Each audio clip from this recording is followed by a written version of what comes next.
Nazim from France. Assalamu alaikum, Sheikh. Salatullah. I have a question for a Muslim friend who is an order taker. Who is doing what? Who is packing the orders from clients.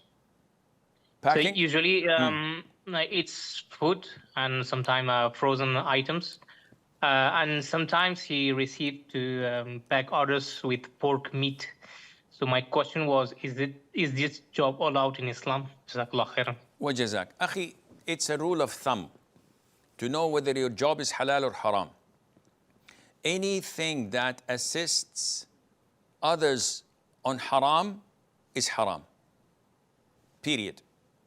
So if you're packing groceries that contain pork or intoxicants, is this halal to use? The answer is no. Then it's haram for you to pack. It's haram for you to sell. It's haram for you to carry from one place to the other. It's haram for you to put on the shelves and the likes. So he has to definitely avoid this, and the rest is halal, inshallah.